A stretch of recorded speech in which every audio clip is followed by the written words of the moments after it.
Welcome to the Real Film Nerds Podcast.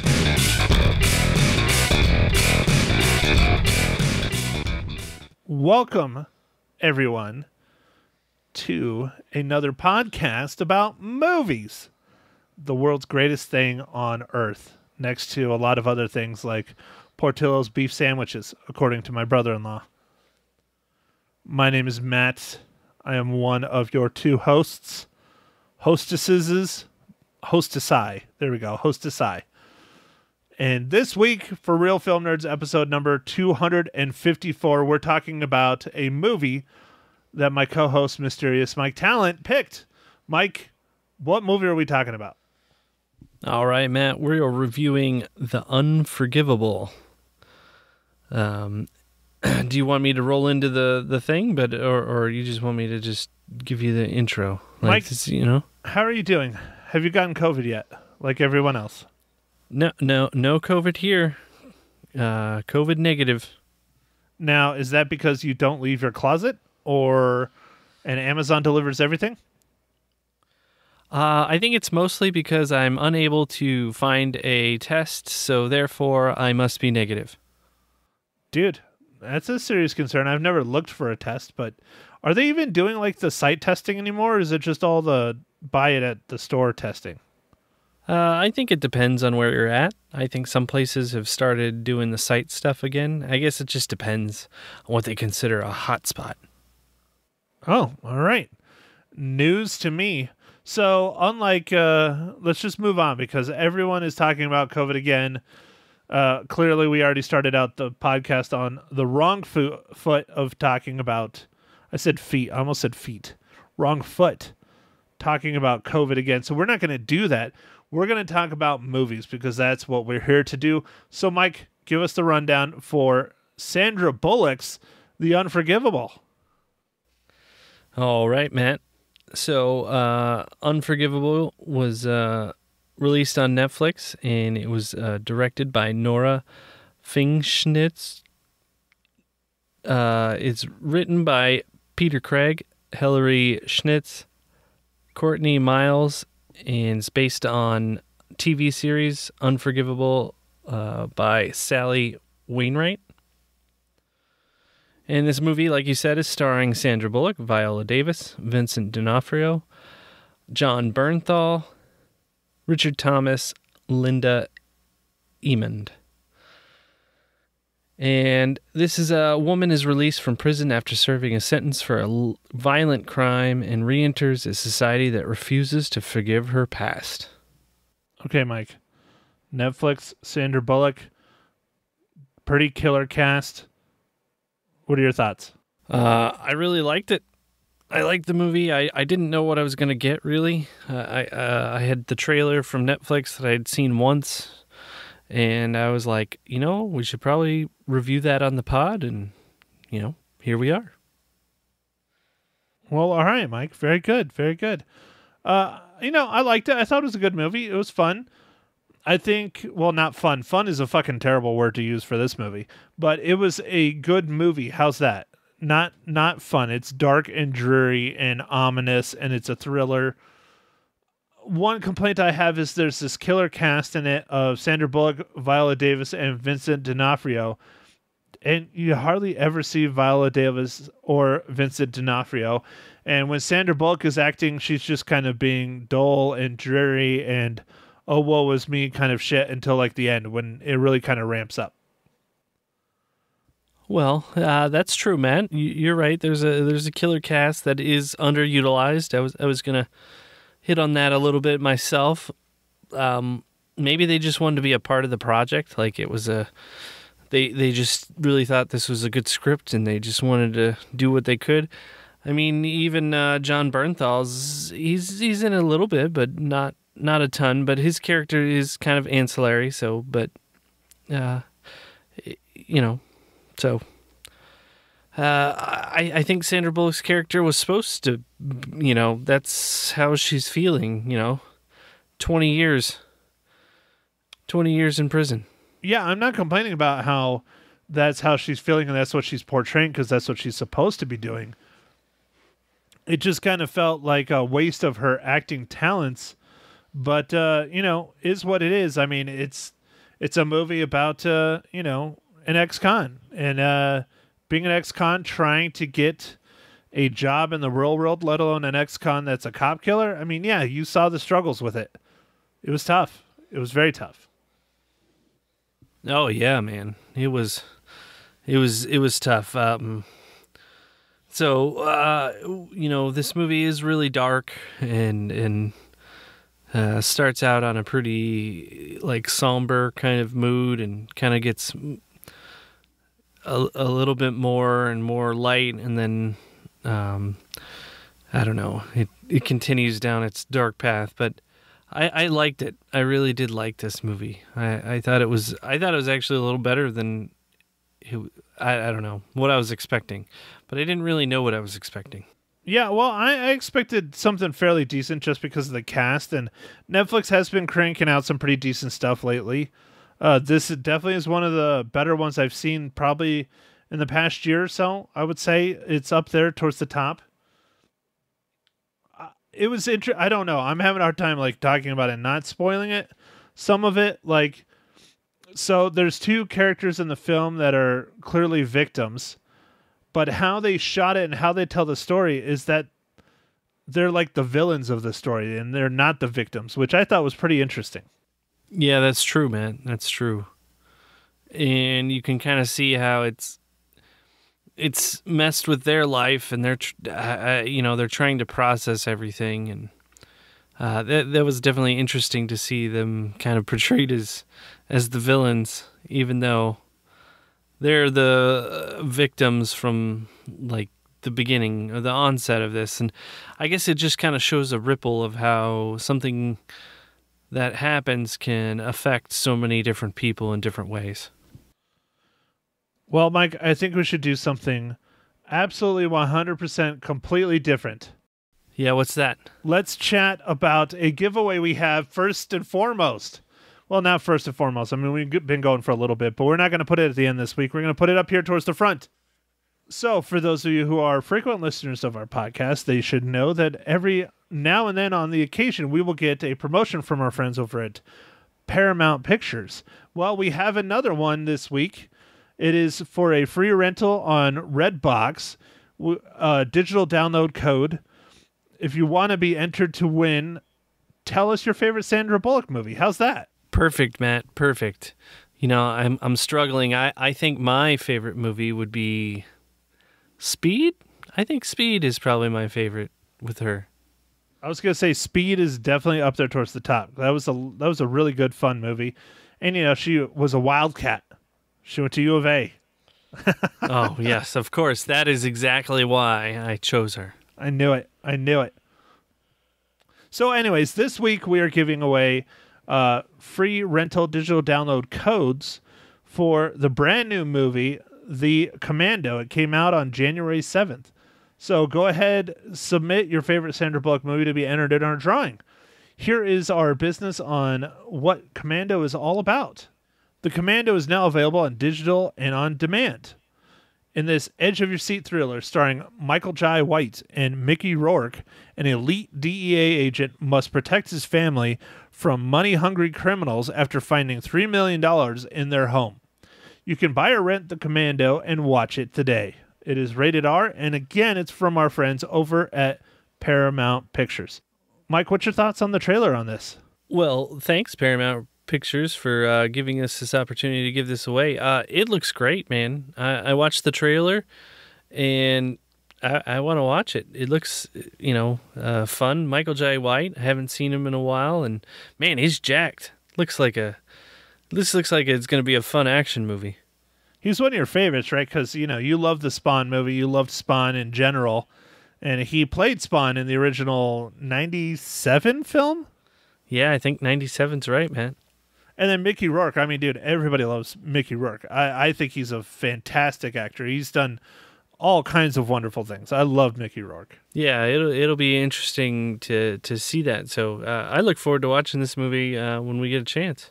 Yeah, so go ahead, shoot us an email over to Mike at realfilmnerds.com or Matt at realfilmnerds.com or nerds at realfilmnerds.com to be entered into the drawing to get one of these free digital codes.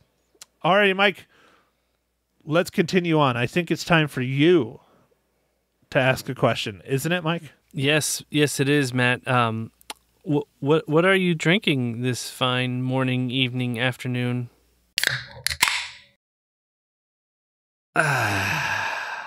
Mike, I'm not drinking anything fancy. I just had one sitting around in the fridge.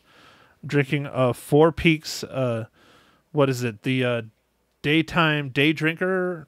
Oh, crap. I'm forgetting the name. Desert Day Drinker beer that was sitting in the back of my fridge. Oh, okay. All right. I am drinking another IPA as usual, the IPA. Actually, it's been a while since you've had one. Yeah, this one it's called what is it called? Merchant's Keep IPA, and it's from my friendly grocery store Aldi, and it's pretty tasty. It's a good IPA. Now, you get all these things from Aldi. Is Aldi like the only grocery store that delivers to your house? Is that why you keep drinking their beer? No, but they do have some of the cheapest beer in town. So this 6-pack for the IPA is like $7, where IPAs now are like $11, $12 a 6-pack.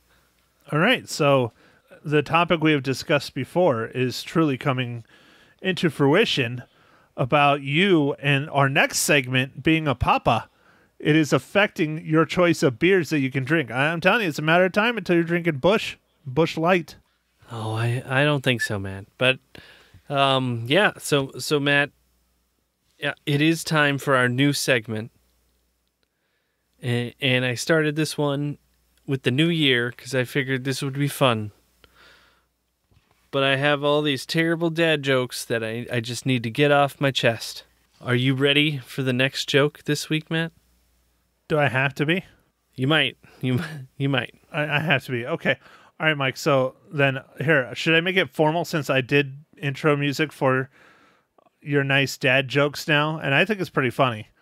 But, Mike, go ahead. What is this week's amazing new dad joke from your book of jokes? I got dad jokes. I don't think they understand, though. Gotta think I'm funny. Other people never laugh, though. Dad jokes. What award did the Knock Knock joke writer win?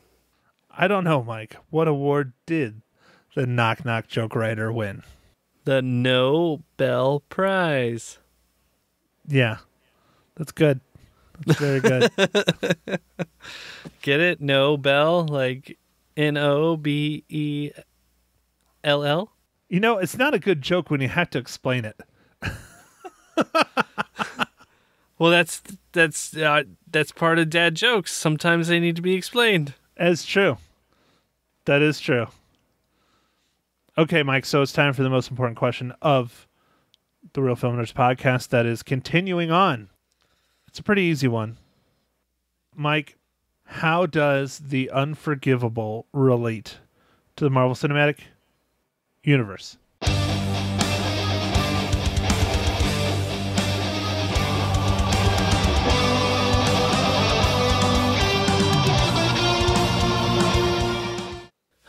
Yeah, man, I think this one is fairly easy, especially since I just watched Hawkeye. Oh, finally. God. Finished it, Matt. So for this one, it's Vincent D'Onofrio, who plays the character John Ingram in this. He also plays Kingpin in Hawkeye and in the Daredevil. Yeah, Daredevil Netflix series, which now is part of the MCU canon.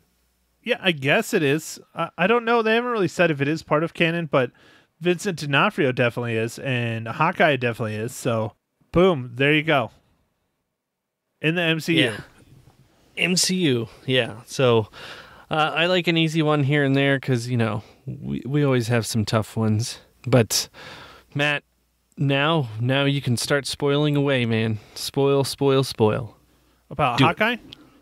No. Oh, about the Unforgivable. Yeah, Unforgivable. No, not about Hawkeye. Come on, silly. Damn it. Sorry, I wasn't paying attention. I was writing down notes. Yes, I take notes during our podcast. Yeah, well, it reminds you of what school's like, right? Yeah, except for I can barely read my own writing. That's always a bad sign. Maybe the COVID's moving in strong. It is. I'm going to die. So, all right, Mike, the Unforgivable spoiler section. There's lots of twists and turns in this film. The victims that we were talking about earlier are the two young boys that you don't see at the start of the film that Sandra Bullock's character killed their father, and it completely upended their lives. He was the chief of police, and they went from being, sweet, innocent kids to ruffians, I guess is the nice way to put it. I don't know. They weren't quite criminals, but it definitely impacted and changed the direction of their life dramatically. And so they're clearly the victims in this tale, but they shot this film and told the story of them being like the villains. Yeah, they sure did. It was kind of interesting.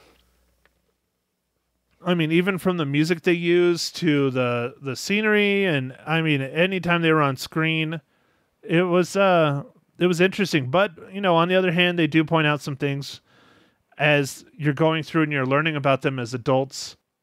That's pretty, wickedly dark. Like, the one brother's banging out the other brother's wife, and he comes home and that's jacked. Dude, that was pretty crazy, dude. I did not see that coming at all. Nope, that was another one of those twists. That's one thing. This doesn't have a ton of twists and turns, but it has some pretty solid ones in there. And then there's one at the end that's very predictable. What? You saw that coming? I didn't see that coming. Really? I thought it was going to end just like terrible. You thought it was just going to end terrible. Okay, so which one are you talking about? I'm talking about the final confrontation with said villain victim. Oh, no, yeah, no. I'm talking about the twist that makes the whole movie kind of unravel. I guess I could say it. Oh, that twist. The person that killed the sheriff. Right, there. Right. That was predictable. Right. Extremely predictable. Okay. All right. You don't think gotcha. so? I mean, I don't know. Looking back after you see it, you're like, oh yeah, that makes sense. But yeah, I don't know. I didn't really see that coming, but that made a lot more sense. Okay. All right. No, the rescue at the end I thought was pretty good. I didn't think it was going to end terrible, but again, I didn't know. I mean, I also didn't think that, Sandra Bullock rolling up to her old house and it magically being a lawyer and him actually agreeing to take her case was kind of interesting. I didn't think that was going to actually happen, and it did. Well, he said he might help her. He said might. And, she had to call him like 450 times. Yeah, right. And then let's see, what else? I mean, Viola Davis, she was Vincent D'Onofrio's wife. And I mean, honestly, dude, she was so used like sparingly in this. It was kind of sad. And she's a great actress. Although her and Sandra Bullock, basically have a cry-off.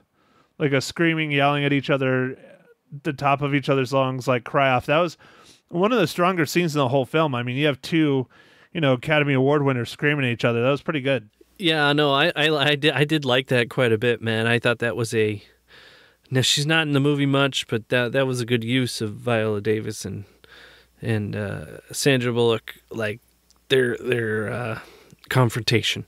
Well, and clearly Sandra Bullock owns up to what actually happened, which I don't think before this point she had told anyone what actually happened.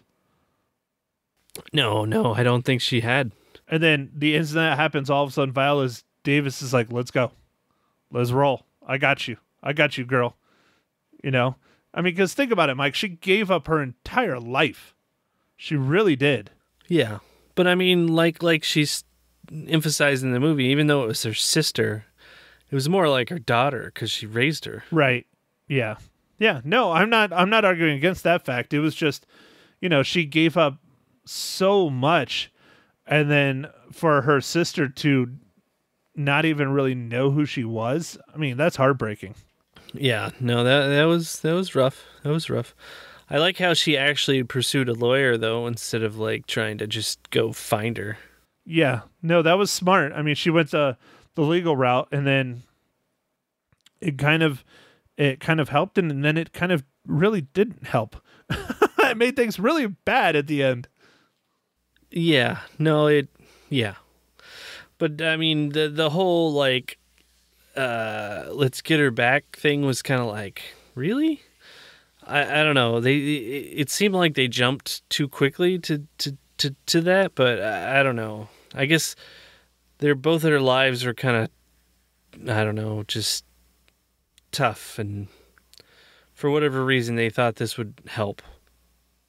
I don't know. I mean, and her sister was a woman by that point. I mean, she was 25, so it was kind of her choice anyways.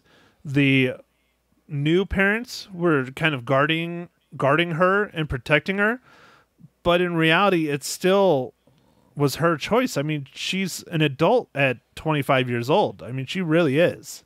Yeah, but they purposely didn't give her correspondence, which I'm actually shocked that the correspondence made it to the right place.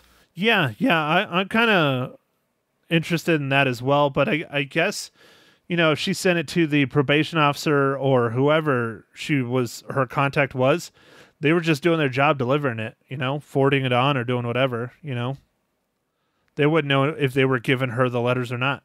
Yeah. So, all right, Mike. Well, what else would you like to talk about The Unforgivable? I liked I like the grittiness of like how the city is portrayed. It's Seattle, which is like a pretty cool city, but like when you're stuck in like kind of a rough part of town and you work all night at a fish processing factory, and man, I couldn't imagine trying to get that smell off of your hands all the time. Oh, dude, I was thinking the same thing when she was coming home from work. I'm like, it's not just her hands, it's her whole body. Because you remember when I used to work in Mexican restaurants, I would come home smelling, we'll just say, I'll try not to be too bad, but like Mexican food, but basically chips and salsa. Like, I always smelled like chips and salsa. I could not get it out. I could wash as much as I want. I smelled like a walking bowl of chips and salsa. I guess for a time in my life, I smelled like popcorn. Movie theater popcorn. A little bit, but not like me, man. I mean, it was ruthless. I mean, it was like 10 years. Maybe that's how I attracted the ladies. They're like, man, this guy smells great. And for some reason, I want some tacos. Well, maybe that was it, Matt. Maybe your Mexican bravado of chips and salsa really hooked him. So what you're saying is I need to go back and work in a restaurant so I smell like something to attract the ladies. You know what? Maybe I just need to make that kind of cologne. That'd probably be easier. Chips and salsa cologne? Yeah, that'd be, you could sell it to Taco Bell. Chanel number taco. We could do a whole line. Taco, burritos, fajitas. Oh, dude, I bet you fajitas would really get the ladies. As that sizzle. Sure does. It has that sizzle. God damn it. I'm getting silly already. I need to stop this. Anyways. Okay, Mike. Every time you spray it, it makes the sound. Oh, yeah, dude. I love it. All right, speaking of fajitas. Now, see, you did this. Well, no, I did this to myself, but it's now full circle because you brought it back with the fajitas. Mike, when was the last time you got fajitas? Has it been a while? Like at Chili's or like, I don't know, whatever, like Taco Pacos or whatever they have over there? We have a restaurant that's close by that Mags and I frequent, but I haven't gotten fajitas in a while. I tend not to get them, and this is a dumb reason, because there's you have to put everything together. Yeah, I know. It slows you down eating, and so you don't. That's the opposite of how you eat, Mike. I know. You shovel. Yeah. So I'm pretty lazy. I tend to get like a burrito. They have these massive burritos, mucho burrito, and they're just so good. Well, I like the fajitas. I'm okay with the assembly. It makes you earn it. It's not quite as bad as like crab. Like crab, you earn crab. Like you earn that shit. It's delicious, but you earn it. You do. So Unless you're in Las Vegas. So here's the new thing on the fajitas. I don't know if you've noticed this, but I've gone and gotten fajitas at like Chili's and like, other chains and not chains. I don't get it that often. I get it every now and then, usually when it's on the 2 for $20. Boom. I'm always on that fajitas on that shit because it's at least $20.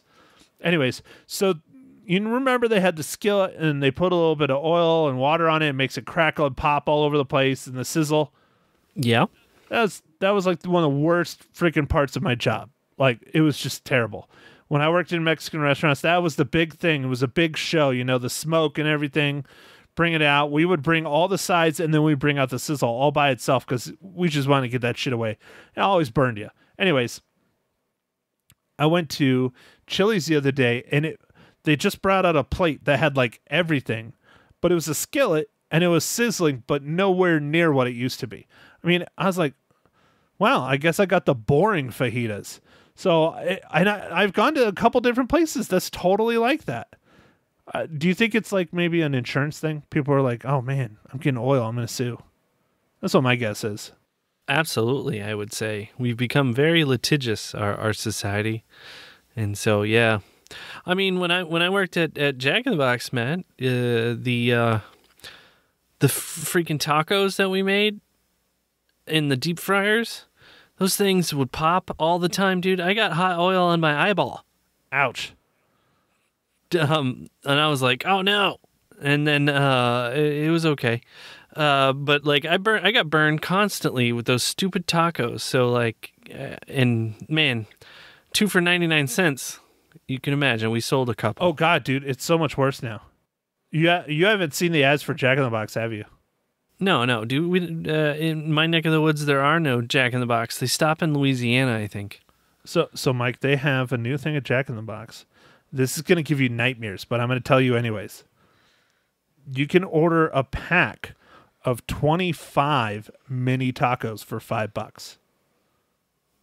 Mini tacos? Mini tacos. And there's 25 of them for $5. Do they come with like lettuce Yep. and cheese and stuff and the sauce? I don't think they have that much toppings, but I think they have like lettuce and a couple other things. And they come in like this like box. I've never ordered them because I feel bad for the people that have to make them. That and also I'm not real close to a Jack in the Box at all anymore. If they're made like the old tacos were, that is a rough day because I imagine a lot of people order those little packs. Well, and they've changed a lot because of COVID and all that stuff. Jack in the Box is, I think they're close to like 10 now here. But again, I live in Prescott, and everything rolls up. I mean, we have places now on Monday and Tuesday that just flat out don't open. Oh, yeah. It's crazy. Because it's slow days, dude. Yeah, they're just like, nah, we're not going to open. So I'm like walking around the square trying to get some lunch, and they're all closed. Is what it is. Anyways, all right, Mike, I'll get us back on topic because that was a pretty good rant, but everybody loves tacos and fajitas, They do. Okay, Mike, so how many reels do you give The Unforgivable? Matt, I'm going to give this one 3.5 reels. I liked it quite a bit. Damn, dude. Why is it that... Okay, well, I guess we're back to our old tricks because I liked it quite a bit. I thought it was a really good movie, but I didn't give it 3.5 reels. I mean, that's just above average. I gave it 4 out of 5 reels because it's above average. Wholeheartedly above average. I thought it was pretty decent. Oh, okay. All right. Well, hey, we didn't collude on our opinions. Yeah, that's true. And, you keep using these really big words, Mike, and it's hurting my brains. You have to cut it out. I know the simple words. I'm a simpleton. Okay. We'll keep it dumbed down for you, buddy. Now you calling me dumb? Yep. For sure. All right. Well, I'm going to go back to talking about tacos then. Hater. All right, Mike. So next week, we're going to be doing a movie that came out in theaters at the end of last year, end-ish, like November, I think. Yeah. I think November's right. I think it came out in November. It didn't do super great at the box office, but it got killer reviews by everyone.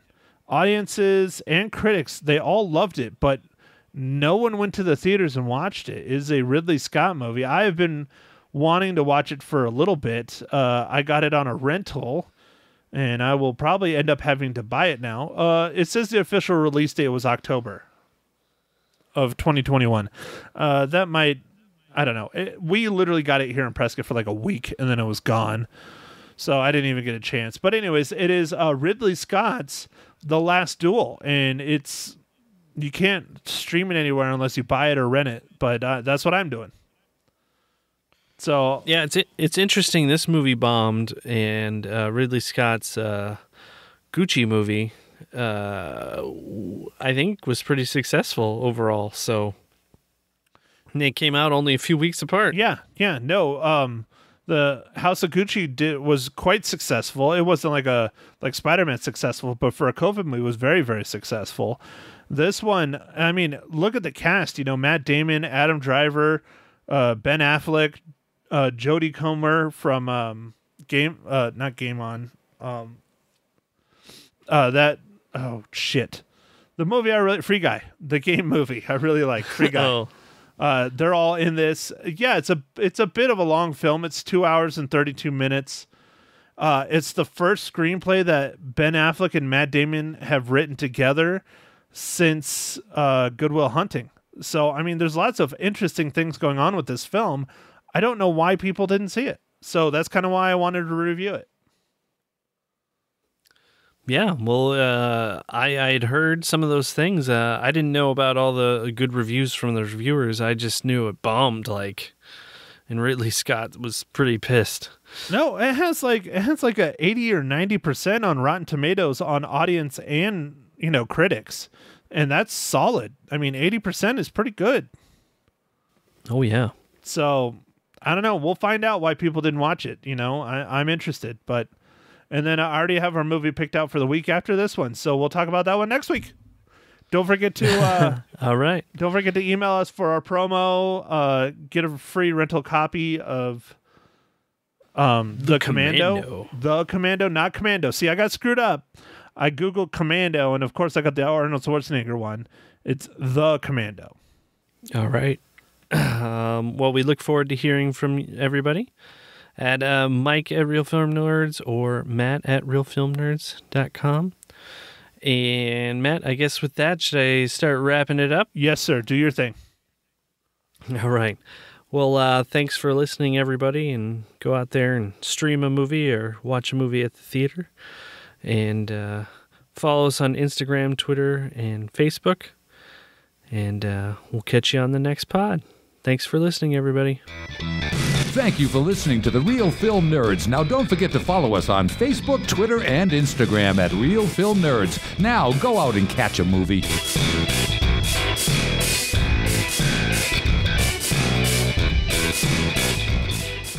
Good morning, Magic 99.1. Who's this? Oh, come on. I know your caller ID is working. How dare you?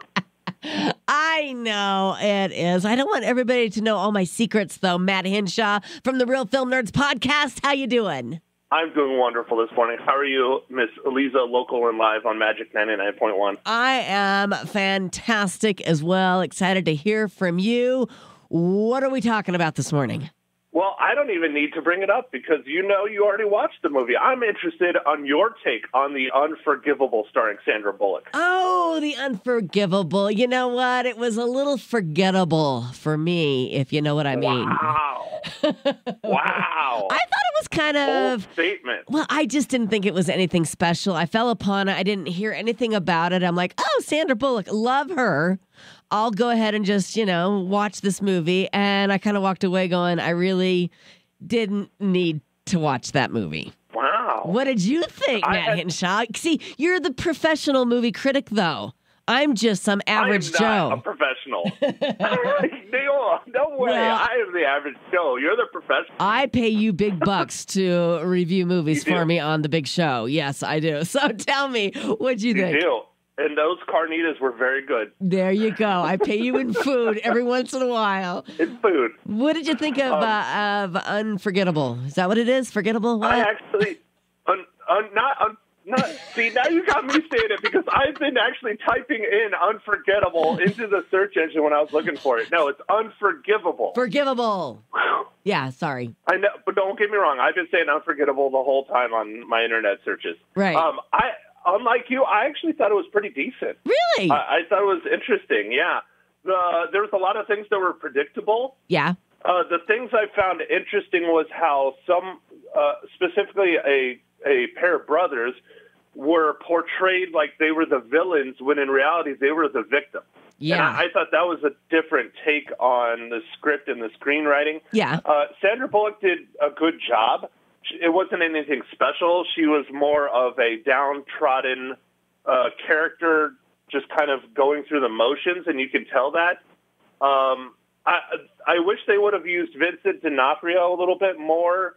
And, Viola Davis. I wish they would have been in the film a little bit more because they are both stellar actors. Right. I'm glad they're in it, but there's just not much of them in there. I wish there was more. But, I liked it. I thought it was decent. I think it's well worth a watch on a Netflix or, HBO Max or one of those. It's on Netflix, by the way, those that are wondering. Right. So I'd say, check it out. Watch it. You might like it. Yeah, okay. Well, Rotten Tomatoes tomato meter gave it 37%. So they agreed with me, but 91% of Google users liked the movie, so they agree with you. So yeah, I mean, if you got nothing better to do, I mean, it's not really entertaining. It's not like a feel-good movie.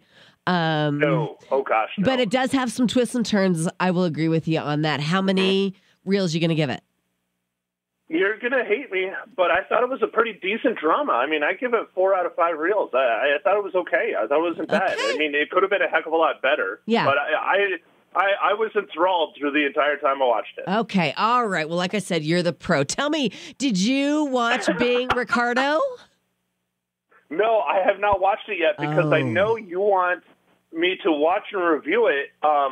I wanted to do it for this week, but it's not my pick. It's my co-host pick. So next week, so 2 weeks from now, I will probably be requesting that because, I don't know if you saw the Golden Globes already, but it's won some stuff. Yeah, it's good. You're going to like it, Matt. I guarantee it. You're going to like it. You're going to think that Nicole Kidman as Lucy is pretty darn awesome. I was skeptical going in, but at times I thought I was actually watching Lucy.